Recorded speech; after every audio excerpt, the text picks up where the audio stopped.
Okay. I feel very fooled by this book. But it's kind of my fault because I kept choosing to read it and going forward.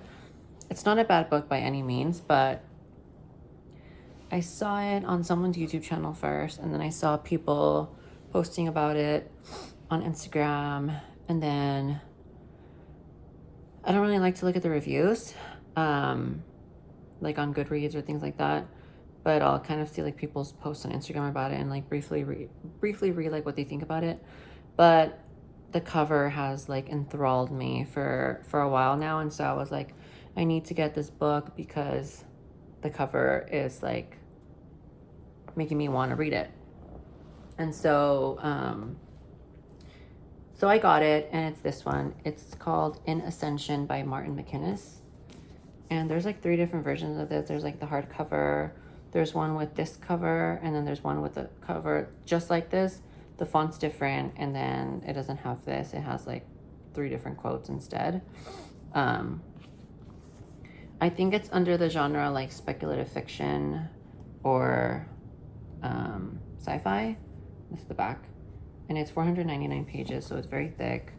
And the words are, more people need to start doing this, like, because I want to know what the font looks like. I want to know what the colors, I want to know what the layout looks like, you know? So the people need to know. So it looks like this on the inside. The font's like, it looks like normal size, you know? And so let me tell you about this book. So it's spoilers ahead, by the way. Wait, let me show you before I forget, before the sun gets darker, what I'm going to read after that, which I already finished that. This is like a perfect lead up to, spooky season, I think. I don't know what I'm going to read for spooky season. I think I'm going to read the comic book, the Batman Who Laughs. I think I'll read that. But this, I read two chapters of this so far, like 2 or 3 chapters, and this is really good. I think I'm going to do a review on this. Never seen the movie, so I have no context. I have no idea what's going on. And then I got this yesterday. I want to like this one so much, but it's just like very like boring, very like literature. It's very, you know what I mean? So I'm trying to read a little bit more. It's just, once again, man, the cover literally gets me like, whew. The cover is just too good for me to not like it. I tried reading this at Barnes & Noble once, and of course my copy is damaged. This was from the mail. I tried reading this at Barnes & Noble, The God of the Woods by Liz Moore. I tried reading this at Barnes & Noble. I tried reading it on Google for free, like the excerpts, and I was just like falling asleep. And so, but what, you know what I love, you know what I hate, what this book does that I hate? The page color is perfect. The font size is a little small, but it's like perfect. Like the typeface, it's amazing. I love it. And then just like the layout of the pages on the inside, like, let me show you. It's just so perfect. It's just like very novel vibes. Do you know what I mean? Like, it's totally like the vibe. This is what it looks like. Do you see what I mean? Like, it's very like neat. It's structured, it's organized, and it's like perfect. And it makes me happy, and it just makes me so mad that I'm not liking the book. This is the spine, by the way. And then this is the back. I just like love this cover so much, and it's just like, why does the book have to be boring? Like, apparently a lot of people predicted the ending or like whatever before like page 100 or something like that, and I was just like, oh, flop. So then, but I'm gonna try to read it tonight. I'm gonna try to maybe read it tomorrow. If I don't like it, then I don't know what I'm gonna do. But spoilers ahead for this. So I really had no idea what this was about, other than the the summary that's on the back. Basically, what I don't like about this book is that I kind of fooled myself and convinced myself into thinking that there would be like a build up, like a scene where it's like, oh my gosh, like this is shocking, or like this is a revelation, right? It never came really.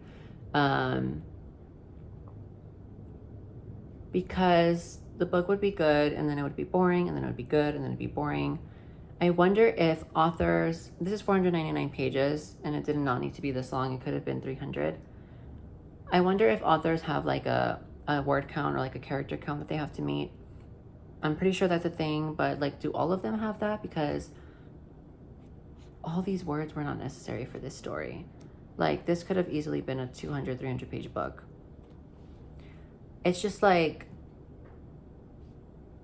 it would get wordy at times, and I love science and I love learning about science, and I loved the vernacular that the author uses. Like, the writing was good, but it's just like sometimes it does get a little, like, things get a little dragged out and things just feel like too boring, I guess. So if you want me to spare you the 500 page readathon that this was, and I actually read it really quick for how busy this past week was for me with work. I actually read it really quick, and it did get my mindset into a different frame of mind. Basically, super long story short, this girl is from what I remember, this girl's a marine biologist. She's trying to kind of find the origin of life, and she's amazed by the mysteries of life and how we started. And she thinks that by studying unicellular organisms, kind of like algae, and like eukaryotes and like prokaryotes and all of that kind of biological stuff, we could find the answers to like where we came from. And she talks about like this story really goes into like panspermia theories and what's the other theory called where you're like locked? I forgot what it's called.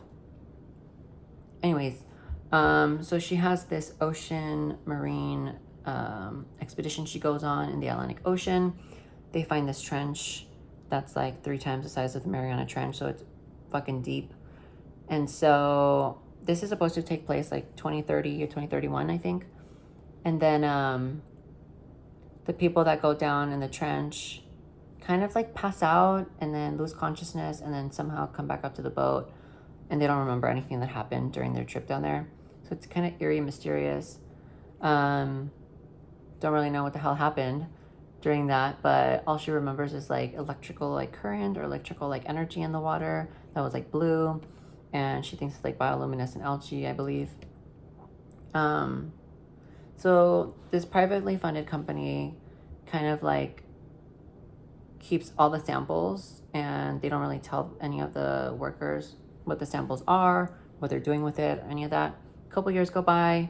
She gets called to work on this project for outer space mission, and the outer space mission company, I think it's basically like the same as the company that she went on with this one, but basically they're privately funded and they're like kind of like militarized, and they want her to create a food source that will last for a like 19-month long trip to outer space. And this company also has like really advanced thrusters that allow you the ability to travel at really high velocity in outer space.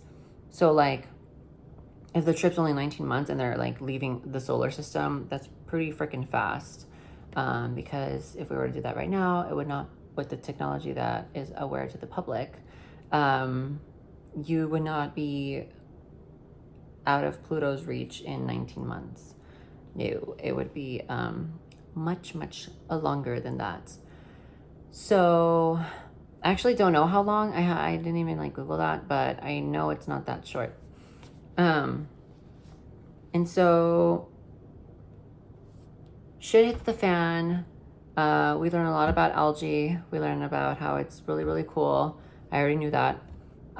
but it's more from a scientific standpoint that she's relaying this information to the reader.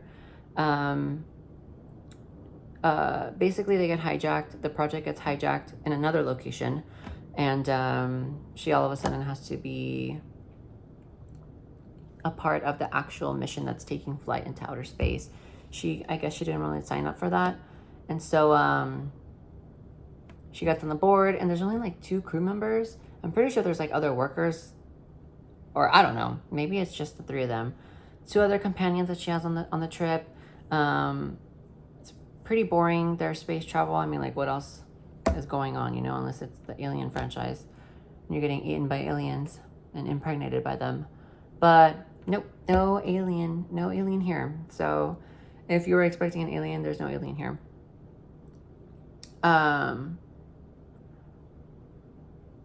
And yes, I did read the book, and I know the signal that meteor or asteroid, whatever, sent out to them. There's still no alien in this book. So if you read the book, there's no alien in the book. And so who the hell knows what the hell that was. So then what happens? They reach like the Oort cloud. I think that's how you pronounce it. They get like radiation poisoning, radiation sickness. Like she describes like the feeling of it, like destroying her skin, blah, blah, blah, all this stuff. And then one of the crew members, when I keep saying companion, like her companion, one of the crew members kind of like starts going nuts. He gets sick, and then he cuts himself by accident, like trying to re-engineer something. A whole mess. What I don't understand is that everyone on Earth, so there's like a 100-page epilogue, and it's like in the perspective of her sister, and I'm like, why is this like what? Unnecessary. So everyone on Earth basically thinks the whole crew is dead because of when they lost communication with the radiation. Like when they came into really high intense radiation, all the comms went down, like completely offline. Everything got wiped in the computers, like all the files, everything. It was crazy. It was like irradiation something or something like that. I forgot what it's called. But everyone on Earth thinks they're dead. Her sister thinks that she's dead, kind of, but doesn't want to accept it. Meanwhile, at least I think she's alive. I don't know. It's too open-ended. On the trip back to Earth, she describes Earth as being like a globe with the continents and landmass fully submerged in water. And so I don't even know if they return back to Earth, but when they land, the faceplates of 2 of the astronauts that are with her completely break, and I guess they fucking die. And so it's just like so weird. Like what? But she's basically stranded in the water. Once again, I don't know if it's Earth, but she refers to it as Earth. But once again, it's fully submerged. So I don't know if this is in the future. Is she in the past? I don't know what's going on. Is this another planet entirely? Because it is called Oceania, the like section in the book. And then we're just basically left with her thoughts when she lands. She kind of said that the 2 astronauts died, and she just doesn't really know what to do. She's just trying to survive there on the ship in the water, and then it's over.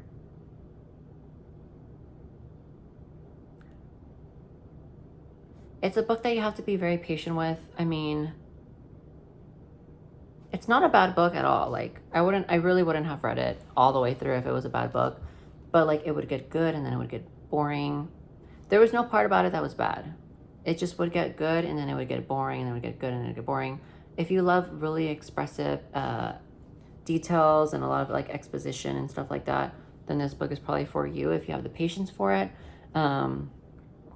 If you are someone that wants more of an adventure, more of like a little bit more dialogue, there was some dialogue in here, just not the most, then I would say choose another book. But I don't know, you have to read it for yourself to know, like someone watching this video, like it, like I can't watch someone's review of a book and like they say it's their favorite book and then I read it and then I hate it, like it's very relative to everyone, so it's very personal. Everyone has their own reviews of things. It's very different.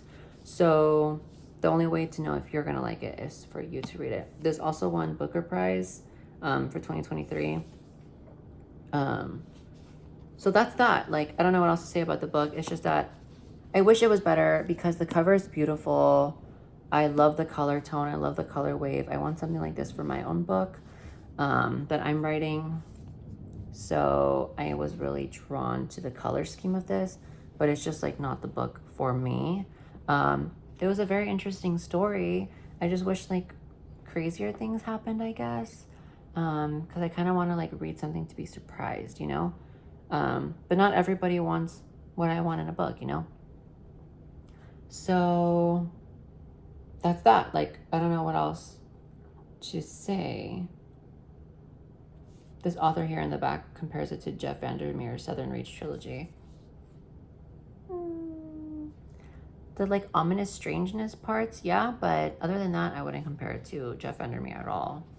And speaking of which, Jeff Vandermeer's book Absolution comes out next month, and I am so excited to read that. I'm gonna literally be like the first person to buy it, because I really want to see what else. What was so important that you had to break away from your trilogy, and now it's not called a trilogy. It's now called a saga, I guess, or a series. But yeah, that's In Ascension by Martin MacInnes. Let me know what you guys think about this book, or if you've never heard of it. Once again, that's what it looks like. I just like showing it off because it's so beautiful, but I just wish the story was better. This is the paperback, by the way. There's a hardcover that's completely different. It's the same photo, it's just purple, and you'll see. Just look it up online. I don't really like it at all. This is way better. This is how it should have released as. Okay, and then I saw this at Barnes & Noble. I think I told you guys in my Barnes & Noble video that I saw this at Barnes & Noble, but I just didn't buy it because I wasn't feeling it yet.